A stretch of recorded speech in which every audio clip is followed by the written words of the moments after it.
دنیا نے ماتھے کی آنکھوں سے دیکھا.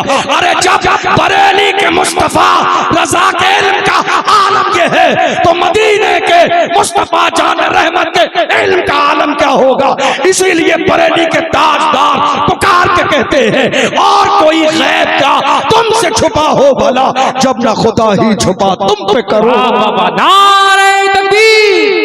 آج بہت ساری جگہوں پر ہم جلسوں میں جاتے ہیں، علماء کی ایک شکایت ہوتی ہے. کیا کریں حضرت، ہمارے یہاں 1:30 بجے جمعے کا خطبہ ہے تو لوگ جو ہے 1:25 پر ہی آتے ہیں مسجد کے اندر. تقریر سننے ہی نہیں آتے، تقریر سننا ہی نہیں چاہتے.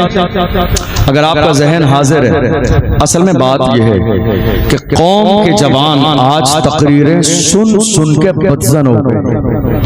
آپ جانتے ہیں کیوں؟ کیونکہ وہی آزادی کے بعد سے لے کر آج تک 70-75 سالوں سے وہی فضیلتیں اور کرامتیں سنتے جا رہے ہیں. قوم چاہتی ہے ضرورت کی بات ہو، قوم چاہتی ہے ایجوکیشن کی بات ہو، قوم چاہتی ہے کالج کی بات ہو، قوم چاہتی ہے اسکول کی بات ہو، قوم چاہتی ہے ناموس رسالت کی بات ہو، قوم چاہتی ہے مسجد اقصی کی بات ہو، قوم چاہتی ہے فلسطین کی بات ہو، قوم چاہتی ہے صلاح الدین ایوبی کی بات ہو، قوم چاہتی ہے محمد بن قاسم کی بات ہو، قوم چاہتی ہے طارق بن زیاد کی بات ہو. یاد رکھیے گا مسجد کی ان صفوں کو جوانوں سے جمعے میں بھرنا ہے تو یاد رکھیے گا ایک جمعہ پہلے اگلے جمعے کے اعلان کیجئے جوانوں اگلے جمعے کو اپنی مسجد میں صلاح الدین ایوبی پر بیان ہوگا. مسجد کی کوئی صف خالی نہیں رہے. بہت اچھا. ضرورت ہے اس بات کی. ہم کیوں محنت نہیں کرتے، ہم کیوں مطالعہ نہیں کرتے، ہم کیوں تیاری نہیں کرتے، ہم میدان میں کیوں نہیں آنا چاہتے، ہم اپنی قوم کو وہ دینے کے لیے تیار کیوں نہیں ہیں جو میری قوم کی ضرورت ہے. ڈاکٹر اقبال نے کہا تھا اے لوگوں امامت 4 رکعت نماز پڑھانے کا نام نہیں ہے. ڈاکٹر اقبال نے کہا تو نے پوچھی ہے امامت کی حقیقت مجھ سے، حق تجھے میری طرح صاحب اسرار کرے. ہے وہی تیرے زمانے کا امام برحق جو تجھے حاضر و موجود سے بیزار کرے. دیکھ احساس زیاں تیرا لہو گرما دے، فقر کی شان چڑھا کے تجھے تلوار کرے. فتنہ ملت بیضا ہے امامت اس کی جو مسلمان کو سلاطین کا پرستار کرے. بہت اچھا.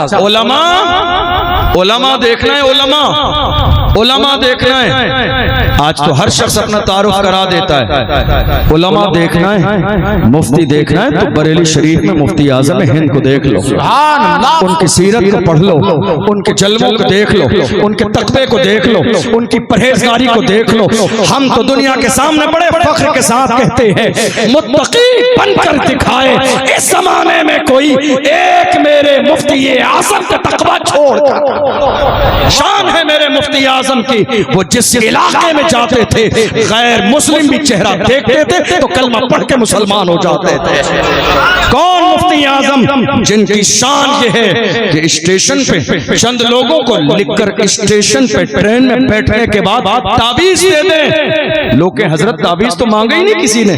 کہا ایک عورت اسٹیشن کے باہر کھڑی ہے، ایک عورت اسٹیشن کے باہر کھڑی ہے، دوپٹہ پیلا ہوگا، دوپٹہ پیلا ہوگا، رو رہی ہوگی، پریشان ہوگی، چہرے پہ اداسی کے عالم ہوں گے.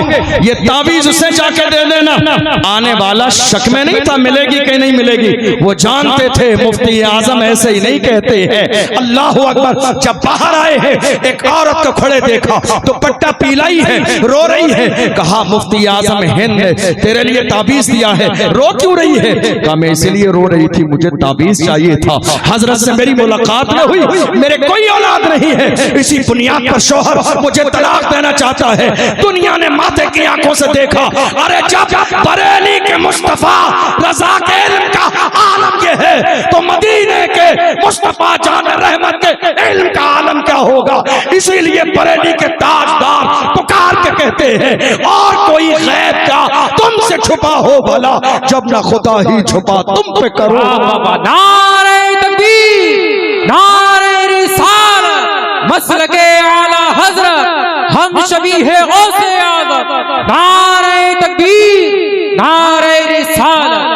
سبحان اللہ، سبحان اللہ. میرے لیے یہ سعادت کی بات ہے کہ میں اپنے مرشد اجازت کے سامنے لب کشائی کر رہا ہوں. اس بابرکت ذات نے اسی سال بغداد معلیٰ کی سرزمین پر بارگاہ سرکار غوث اعظم میں اس ناچیز کو خلافت و اجازت سے نوازا، دعاؤں سے نوازا۔ یہ میرے لیے خوش بختی ہے کہ ان کی موجودگی میں مجھے لب کشائی کرنے کا موقع مل رہا ہے، اور ہمیں بڑا فخر ہوتا ہے ہمارے مرکز کو دیکھ کر کہ ہمارے مرکز نے ہمیں کبھی بزدل نہ بنایا۔ ہمارے مرکز نے ہمیں ہمیشہ یہ مزاج دیا ہے جو مصطفیٰ کا ہے وہ ہمارا ہے، جو حضور کا نہیں وہ ہمارا نہیں۔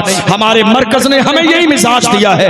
ہم تو دعا کرتے ہیں اے اللہ ہمارا مرکز سلامت رہے، بریلی کی عظمت سلامت رہے، خان بادہ اعلیٰ حضرت کی عظمتیں سلامت رہے۔ یہ جہاں بھی جاتے ہیں یہ نہیں دیکھتے ہیں امیر ہے کہ غریب ہے، گورا ہے کہ کالا ہے، مالدار ہے کہ سپہ سالار ہے۔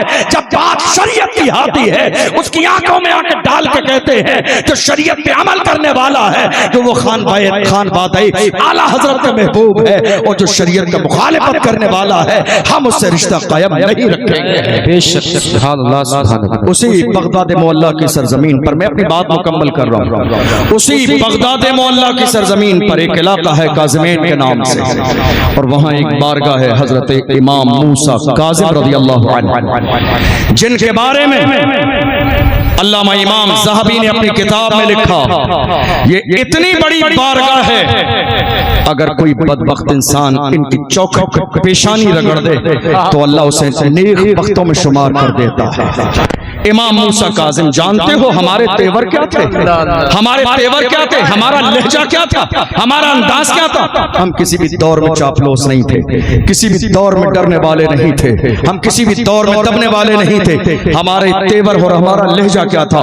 جب خلیفہ وقت کے دربار میں حضرت امام موسیٰ کاظم کو بلایا گیا، عالیشان جوتے پہن کر گئے، ذرا توجہ رکھیے گا آپ کو اپنا دور یاد آئے گا، عالیشان جوتے پہن کر گئے۔ جب گئے ہیں عباسی خلیفہ کے دربار میں عالیشان جوتے پہن کر، تو اس نے مجمع کے اندر مصطفیٰ جان رحمت کے اس غلام کو بے عزت کرنا چاہا اور کہا دیکھو کہنے کو تو آل رسول ہیں مگر عالیشان جوتے پہن کر آئے ہیں۔ اللہ اکبر! امام موسیٰ کاظم جلال میں آ گئے اور آنے کے بعد ارشاد فرمایا ظالم ہم مصطفیٰ کے غلام عالیشان جوتے اس لیے پہنتے ہیں تاکہ تم جیسوں کی نظر ہمارے جوتوں پر رہے، ہماری پیشانی تک نہ پہنچے۔ ہم جیسوں کی عالیشان جوتے اس لیے پہنتے ہیں تاکہ تم جیسوں کی نظر ہمارے جوتوں پہ رہے، تم اس قابل نہیں ہو کہ ہماری پیشانی دیکھو۔ ایسے ہی میرے امام نے نہ کہا، ایسی بریلی کے تاجدار نے نہ کہا سرتاب قدم ہے تن سلطان زمن پھول، لب پھول دہن پھول زقن پھول بدن پھول، واللہ جو مل جائے میرے گل کا پسینہ مانگے نہ کبھی عطر نہ پھر چاہے دلہن پھول۔ کیا بات رضا اس چمنستان کرم کی، زہرا ہے کلی جس میں حسین اور حسن پھول۔ متحد ہو جائیں، نیک بن جائیں، علماء کی قیادت کو قبول کریں، بزرگوں کے دامن سے وابستہ ہو جائیں، اور یاد رکھیے گا ہم بات وہی مانیں گے جو مسلک اعلیٰ حضرت کے مطابق ہوگی۔ ہمیں ادھر ادھر کی باتیں مت کر کے ادھر ادھر کریے، بڑے ہم محبت سے کہتے ہیں نہ ادھر ادھر کی تو بات کر، یہ بتا کہ قافلہ کیوں لٹا، نہ ادھر ادھر کی تو بات کر، یہ بتا کہ قافلہ کیوں لٹا۔ ہمیں رہزنوں سے غرض ہے کیا تیری رہبری کا سوال ہے؟ تو کیسی رہبری کرتا ہے، تو قوم کو کیسا راستہ دکھاتا ہے؟ ہمیں رہزنوں سے غرض ہے کیا تیری رہبری کا سوال ہے۔ اعلیٰ حضرت نے بہت پہلے ہی کہہ دیا تھا سونا جنگل رات اندھیری چھائی بدلی کالی ہے، سونے والوں جاگتے رہیو چوروں کی رکھوالی ہے۔ میرے امام نے بہت پہلے کہہ دیا تھا، یاد رکھو بہت پہلے میرے امام نے کہا تھا نعمتیں بانٹتا جس سمت وہ ذیشان گیا، ساتھ ہی منشی رحمت کا قلم دان گیا، لے خبر جلد کے خیروں کی طرف دھیان گیا، میرے آقا میرے مولا تیرے قربان گیا، اور تم پر میرے آقا کی عنایت نہ سہی نجدیو کلمہ پڑھانے کا بھی احسان گیا۔ آج لے ان کی پناہ، آج مدد مانگ ان سے، پھر نہ مانیں گے قیامت میں اگر مان گیا۔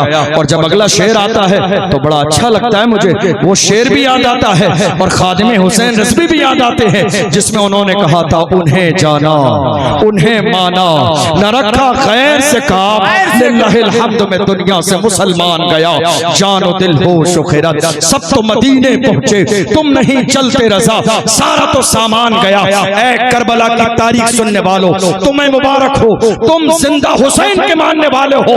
22,000 کے لشکر جرار کے سامنے میرے آقا حسین نے اولاد کی قربانی تو دی تھی، آج بہت سارے لوگ شہادت پر اعتراض کر رہے ہیں، حسین کی ذات پر اعتراض کر رہے ہیں۔ جب حسین کربلا میں اولاد نہ بچا سکے ہمیں کیسے بچائیں گے؟ میں کہتا ہوں ظالم حسین اولاد بچانے نہیں، اولاد دے کر اسلام بچانے گئے تھے، اولاد بچانے نہیں گئے تھے، اولاد دے کر اسلام بچانے گئے تھے۔ ہم اسی لیے کہتے ہیں حسین تیری عظمت کو سلام، تیری قیادت کو سلام، تیری ہمت کو سلام، تیری جرت کو سلام، تیری بہادری کو سلام۔ اور بلکہ اس انداز میں بھی کہا جا سکتا ہے حسین تم کو زمانہ سلام کہتا ہے، علی کے لال کو کعبہ سلام کہتا ہے، مینار و گنبد خضرا سلام کہتے ہیں، تمہیں قرآن کے پارے سلام کہتے ہیں، تمہیں حرم کے مینارے سلام کہتے ہیں۔ سمبر گئے یزیدی نشاں ان کا مٹ گیا، زندہ ہے مگر اب بھی تیری شان یا حسین،